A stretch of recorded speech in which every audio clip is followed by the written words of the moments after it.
So what role does digestion play in the treatment of osteoporosis? Well, you're going to find out.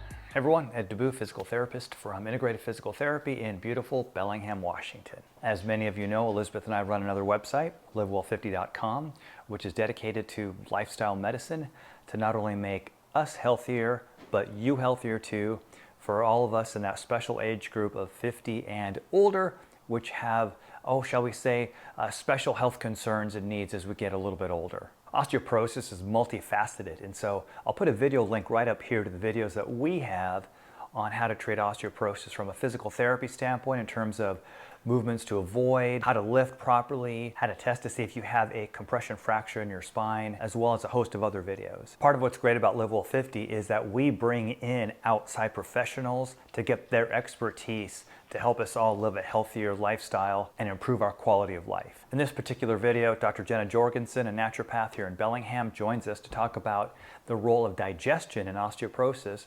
especially from a naturopathic standpoint. All right, sit back and enjoy. When you guys first reached out to me, the first thing that popped into my head when you were talking about bone health and osteoporosis was digestion. 100%. It's the thing that I talk about the most with most of my patients, but first thing on my list when osteoporosis comes up. And so that's what I'd like to dive into a bit more today. So good. Sounds We're so good. excited. Wonderful. So to start off, I just wanted to go through a really brief overview of how the digestive process works, because there's different pieces in that start to impact our nutrient absorption. And so knowing the whole process becomes helpful. So whenever we're eating food or even thinking about food, digestion really starts in our mouth with production of saliva, and then that actually stimulates our vagus nerve, which innervates like 95% of our digestive tract. And the vagus nerve is a parasympathetic nerve. So our nervous system has two modes. It's got our sympathetic fight or flight and our parasympathetic, which is our rest and digest. The two don't really work at the same time, which is why sitting down and eating relaxed helps your digestion work a lot more, because it's in that parasympathetic rest and digest mode. And so that vagus nerve stimulates then your stomach acid production. And that stomach acid, when you're eating, the more robust your acid is, or balanced, I should say, that combination of the food bolus plus acid leaving your stomach will trigger your pancreas to spit out some digestive enzymes, your gallbladder to spit out some bile, and that all starts doing that kind of third level of digestion for then the microbiome, or all the healthy gut bugs throughout your small and large intestines, to kind of finish out that job of digestion. So we have a few different areas that digestion can be impacted. And where this becomes really important with osteoporosis is our key nutrients that help with bone growth and bone development are primarily minerals. And minerals, I like to say minerals are essentially rocks, and rocks are hard to digest. And so the first big line of digestion that needs to happen there is with the stomach acids being at a really good place.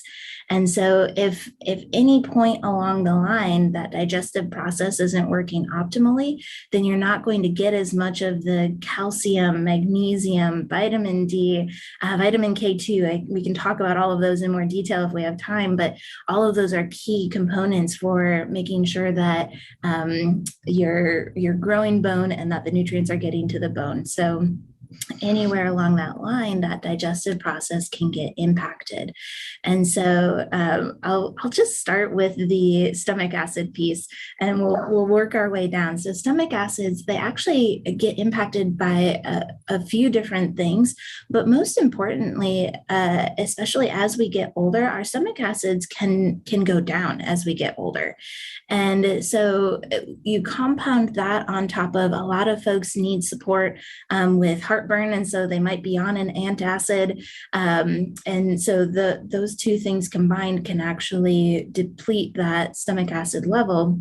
And so then, as I said before, the acidity of that food leaving the stomach into the small intestine, if that's not as acidic, the food's not getting as digested and it's not triggering that pancreas and the gallbladder as much to digest that food.